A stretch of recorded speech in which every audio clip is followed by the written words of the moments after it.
What's up, interweb? RhyQuinn here, and welcome back to another RhyQuinn Rambles. This is episode number 5. There was no ramble last week because there was an issue with the video. The file got corrupted, basically. Couldn't really fix it, so I decided to skip that week because I didn't really have time to record another one. I had to skip that week, so now we're on number 5, which is the day I'm recording this is Saturday morning, 6th of August. And you can see I'm actually in a desk chair, and my laptop is on a desk. I actually have a desk now. Yay! I've been waiting for a desk for like ever. Because I didn't have one in my old place. I wanted to get one in, but I didn't really have the room for it. So I had to wait till I moved out of that place, and now I moved out of my old place. I'm in my new place, invested in a desk. So now I have a desk, I have a chair, which has wheels. So that's fun. And it's good stuff. I really enjoy having a desk. It makes me a lot more productive. So you guys are going to see streams coming back. So this will be the backdrop, I guess, of my videos / streams for the foreseeable future. So yeah, what I wanted to do actually was potentially this straight back here is to pull that across and then have my plushies that I had that were surrounding me in my old place. I kind of want to put them on that windowsill behind there. That's my vague thought right now, but my only issue with that is that I'm on the ground floor, and if I pull that straight back, people can just see into my room, and I don't really like that. So, and this corner gets used quite a lot, because if cars drive in, they drive past this window, and then people park up back there, they walk past this window to walk into the building, so it's like, people walk past that window quite a lot, so I don't really want that, but I might do it just because it looks cool with plushes, so I don't know. I'll see what I want to do, because I kind of want my plushes on display, but there's not really anywhere I can do it behind me. So, who knows, I might just have to have my plushes on my desk or something, and you guys won't be able to see them, but, you know, I want my plushes out somewhere. So, we'll see. Yeah. Aside from that, stuff that you missed in last week's ramble that I was going to talk about that I didn't end up getting to because it corrupted, was I went to go visit my girlfriend Michelle again, went up to her place this time. It's the first time I actually went up to her place instead of her visiting me. So I met her parents. Fun. They're really cool people. I really enjoyed meeting them. We did, honestly, not much, because most of our time was just spent just relaxing, just lying in bed watching Avatar. That's pretty much it, and we played some Town of Salem, played some Showdown and stuff like that. We went out for a meal to the restaurant that she works at. Went out for a meal there, and had a really nice meal. And it was also one of her manager's mother's birthday. So she and a bunch of her friends came to the restaurant at the same time. And the manager's like, "Do you want to sit with everyone else?" We were like, "Sure, why not? Well, why not? We'll have fun with that way." And we realized when they started bringing out all our food that we'd ordered, they started bringing out more side dishes than we'd ordered, and we were like, "Wait, what?" So we had a bit more food. We were like, "Okay, sure, whatever." And then afterwards, the manager came over and he was like, "Oh, by the way, food's on the house tonight, so you only need to pay for drinks." We were just like, "Okay." So we didn't even have to pay for the food, which was fantastic, and they brought more of it than we ordered in the first place, so that's always fun. But yeah, we ended up only having to pay for drinks, so that was always nice. Able to get some free food. So yeah, it was a really fun evening. That was really nice. I went to go meet her best friend as well, or one of her best friends, and she was really cool. I really enjoyed meeting her, and she seemed to like me, so that's always good. And her parents liked me, so that's always good. Yeah, it was just a really fun time. Most of it was just spent relaxing though, because that's what I like to do when I meet up with Mish, because it's pretty much whenever I'm not with Mish, it's always like I'm working on something. Either, you know, doing my videos, doing streams, going out to parkour, whatever it may be. I'm working pretty much all the time. So when I see Mish, that's kind of my relaxing time. I like to just chill out when I'm with Mish and just chill. Take some time to just have some time off and just relax. So that's mainly what we did. We recorded that little video, RhyQuinn announcement video as well. Obviously that wasn't the biggest deal because it was only a couple minutes long, but you know, whatever. But yeah, that was pretty much it. It was just a chill time. It was cool meeting her parents and her friends and stuff, so it was good stuff all in all. And as well, something I mentioned in the last one that I didn't even have time to, you know, upload it or anything, was that the PPL draft streams were going to happen and have now happened. That were hosted on my Twitch. I hosted those, so done a couple of streams since I've been here. But I had to, because there was no face cam on those streams, it was much easier for me to do it because I could stream anywhere in the flat and it would be fine.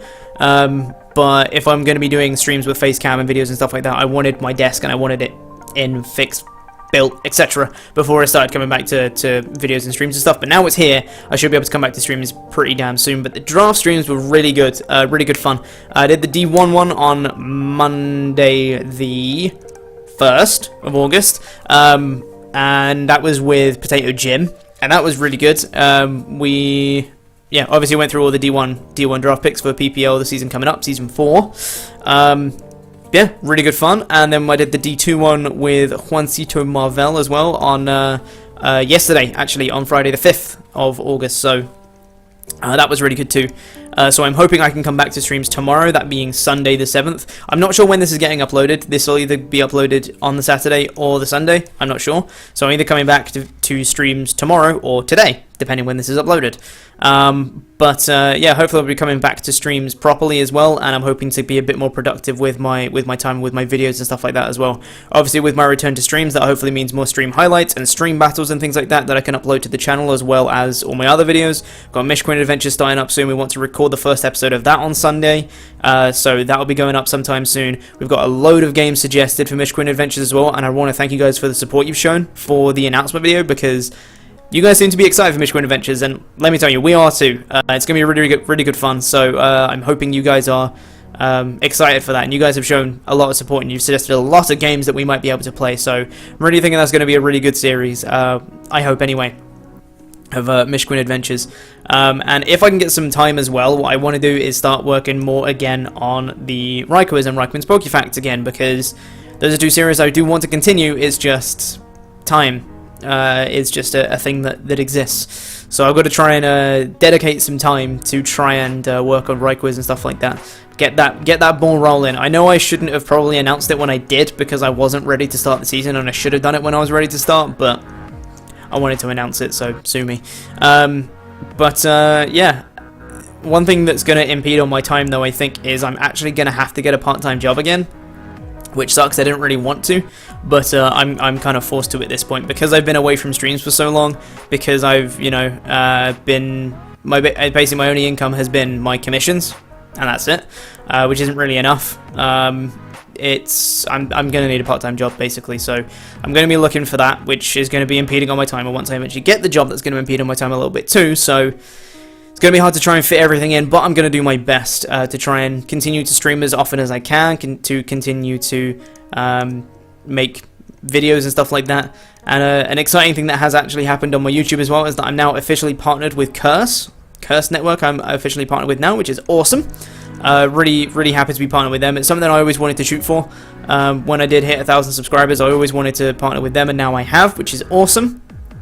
You guys pulling through and getting me the amount of views in 30 days that I needed, so I was able to partner with them, which is awesome.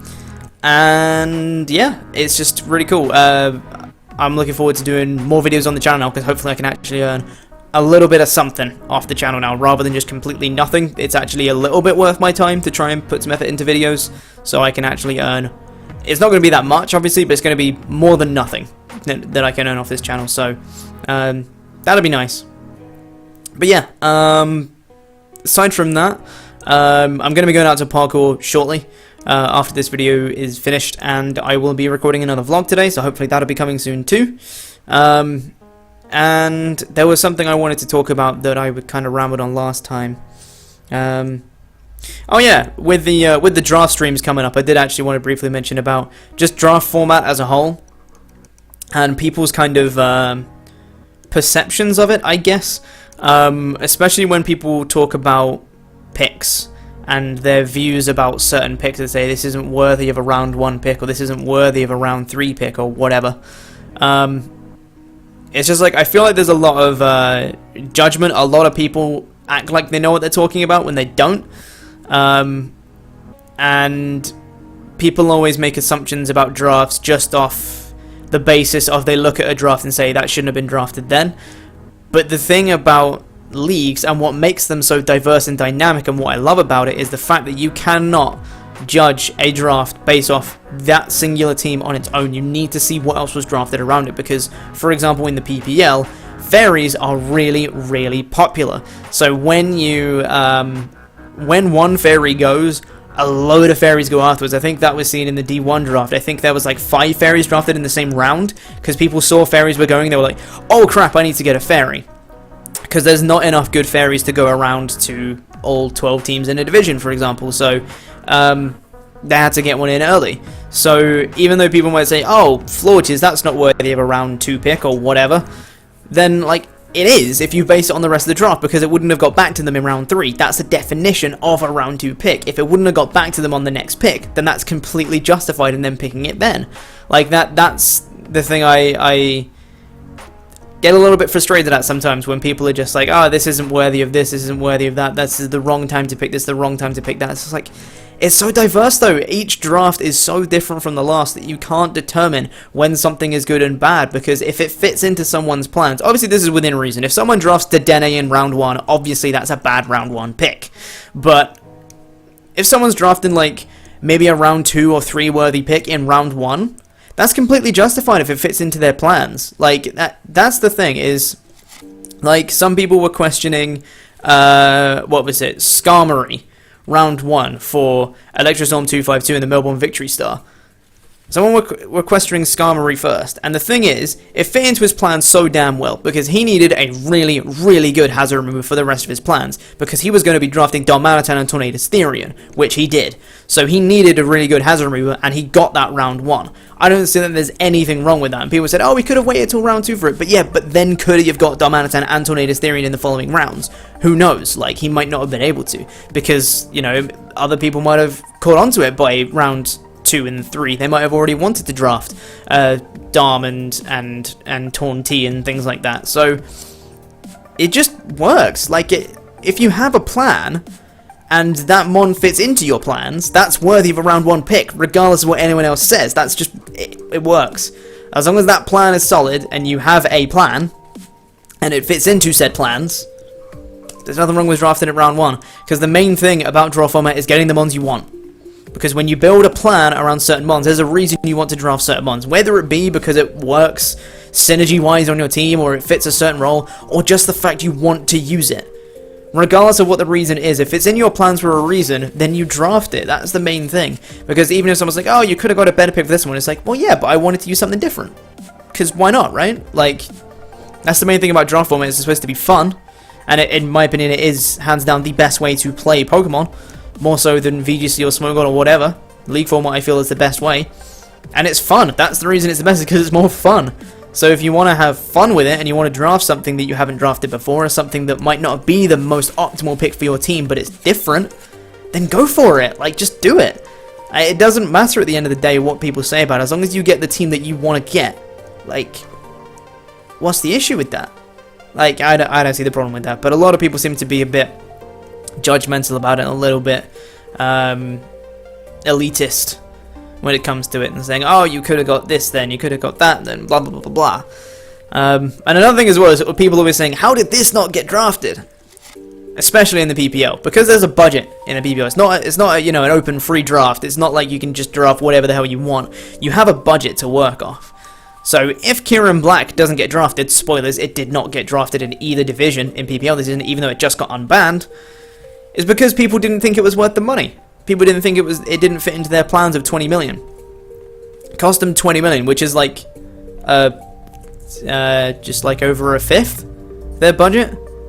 No, just under a fifth of their budget, sorry. Just under a fifth of their budget spent on one Pokemon. If people didn't think that was worth it, if people wanted different dragons and things like that, then why would they draft it? That's the thing, like, people are like, how did Mew not get drafted? Because it didn't fit into people's plans. People didn't want to get it. That's how. Like, because if someone's not very comfortable with using Mew, if people aren't comfortable using Mew in the way it's supposed to be used, in literally the most versatile way it can be, then why draft it? You know, it's just going to be a waste of a pick. So it just depends on so many things. It's not just, this Pokemon's good, it should be drafted. It's, does it fit into people's plans? Does it fit into people's play styles? Do people want to draft it? You know? Could be any reason why it didn't get drafted. rather than just looking at it and just say on the face of it, oh my god, these things didn't get drafted. Which is why on the draft streams, I had a screen that had some notable undrafted picks, but I didn't hop on about it and say, like, why weren't these drafted? These should have been drafted, because it's just fun to look at what didn't get drafted. It's quite a cool thing to see, like, oh wow, really? Tyrantrum didn't get drafted this season. Wow, that's pretty crazy. But it's not like, oh my god, these people are bad for not drafting Tyrantrum. They should have got that. There's a difference. So, I like seeing little trivia fun facts about stuff for the season, like none of the Rotom forms got drafted in D2, aside from regular Rotom. That's the only Rotom form that got drafted. No Rotom Wash, no Rotom Heat, no Rotom Mow, no Rotom Fan, no Rotom Frost, no nothing. It was just regular Rotom, which is quite cool. None of the late Guardians got drafted in D2. As of Uxie Mesprit, none of them got drafted, which was quite interesting to see, because they're pretty common popular picks, honestly. So, things like that I like seeing, but it's not like I'm blaming the people for letting it happen. You know what I mean? So there's a slight difference between that, but hey ho, is what it is. But yeah, overall the draft streams are really good, and I am really excited to come back to streaming again, because I have missed it. I've really missed streaming the time I've been away, so I'm hoping I can come back and it'll be awesome. Also, a couple of plans that I'm going to like officially announce sometime soon. I guess you heard it here first if you watch RhyQuinn Rambles. On my birthday, the 19th of August, I'm going to be doing a 12-hour stream. Just going to be doing that, which is fun. And also, I'm going to be doing RhyQ&a. Again, I've been doing it on my birthday for the last 2 years, so we're going to do it on my birthday again for this year. And it is going to be on YouTube again. And it is going to be uploaded on my birthday, hopefully. Fingers crossed. I'll probably upload it at like 11 in the morning, because my 12-hour stream is most likely going to start at midday. So I'll upload it at like 11 in the morning, and then an hour later, my 12-hour stream will kick off. Something like that, anyway, is what I'm planning. So, yeah, sometime soon you'll be seeing a video in the next couple of days, I would assume, just kind of announcing both of those things and telling you how to submit questions and stuff like that. So get your questions ready, and if you see a video in the next couple of days kind of announcing those things, then I'll tell you how to submit questions for the Q&A that'll be uploaded on my birthday, and various things like that. So, I think that's going to be it for this week. So thank you very much for listening to RhyQuinn Rambles, episode number 5. If you have anything you want to hear me discuss a little bit, then leave a comment down below, and I will have a look, see at what you guys want to see me talk about, want to hear me talk about, and I'll do it in future weeks. But that's going to be it for this episode of RhyQuinn Rambles. Thank you very much for watching. If you did enjoy, please make sure to leave a like and share it with all your friends. And I guess with that, I almost did Shroom's outro. Thank you very much for watching, and hopefully I will see you guys sometime soon. Toodaloo.